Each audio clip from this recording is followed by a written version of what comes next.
It can look like being followed around the shop. When I go to the shops and I'm being looked at differently or like treated a bit different to other customers that are not Indigenous. What does it look like? It looks like me sitting in a bus full of people with one seat available next to me, and no one wants to sit next to me. Dad would tell us stories about standing outside the shop and having to wait for a non-Indigenous person to be served first, and when everyone left the shop, then they were allowed to come into the shop and be served. It can look like being set in a different area of class than non-Indigenous kids.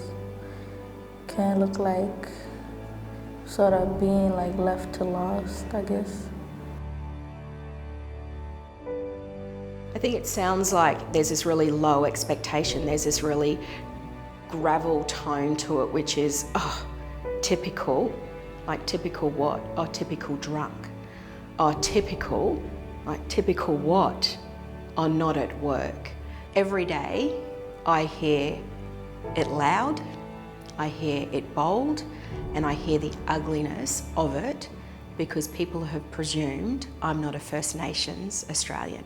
It sounds like a real estate agency saying we have no vacancy. Many years ago, we made a phone call to a real estate company on a vacancy, which they said was available.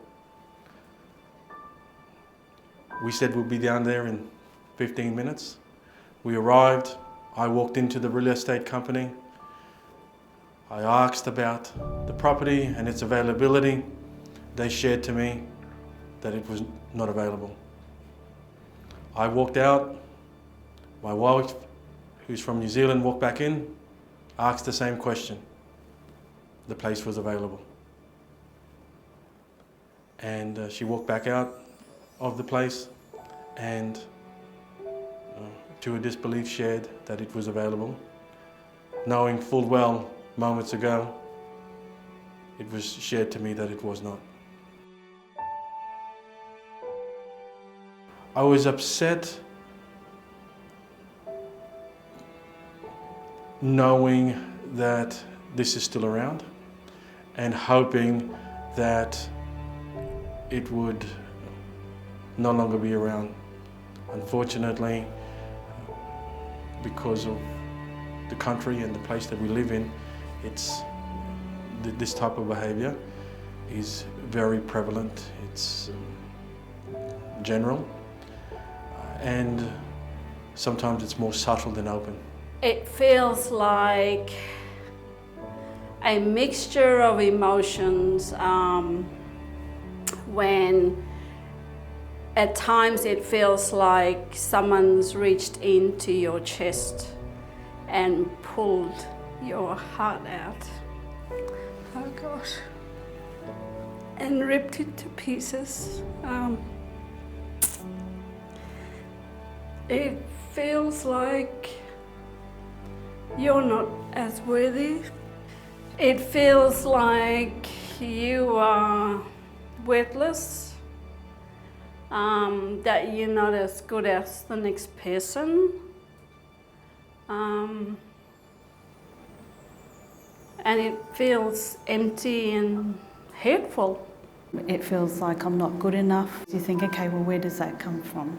So that comes from the experiences I've had as a child and as an adult. And it also comes from the stories and experiences that my parents have had as well. I walked in to a cafe with one of my teachers. And as I walked in, I seen two non-Indigenous women sitting down in a chair, eating breakfast or lunch. As I walked in, I said, hello. They just stared at me and put their head back down. We were bored one night, so we went for a walk to the servo. And there was a cafe across the road that was still open. And we were just walking around the servo because we were bored.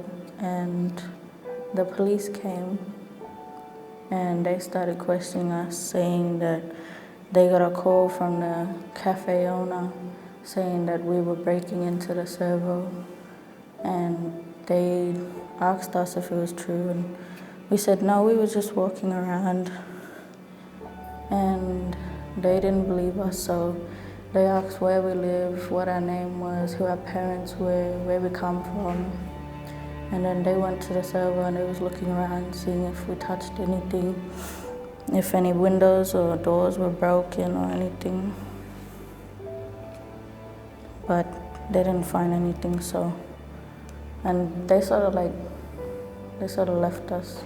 Like they was questioning us for about 10, 20 minutes. And then they decided that we didn't do anything, but they was gonna put it on record anyways. And then they went. When I say I'm an Indigenous Australian, the things that echo back the loudest are, oh, but you're smart. Oh, but you know, you're half white. Oh, well, you're half decent. I was referred to the physio up in Hopevale, and I went to see her thinking, oh, she's gonna help me relieve some pain. But when I went to see her, she asked me what was wrong and then just pointed to where I pointed to what was wrong with me. Then she told me to lie down. She just pointed, wouldn't touch me. Then she got this instrument and just rubbed it on my hips and then told me that she just went, you have to lose weight. And I was smaller than what I am now.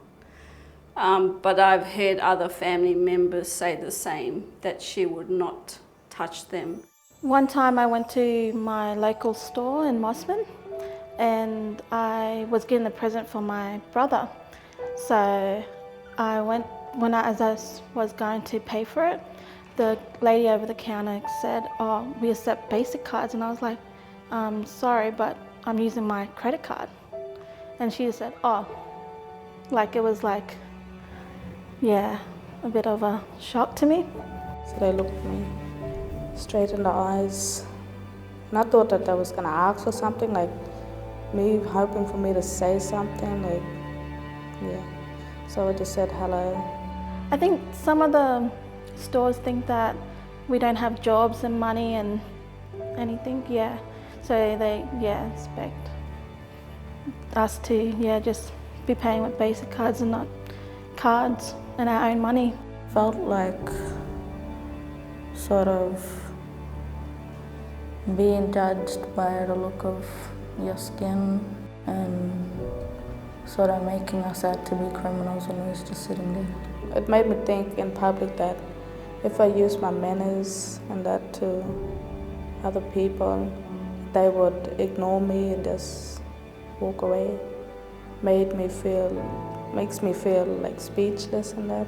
It means that I have to be someone other than me, someone better than me.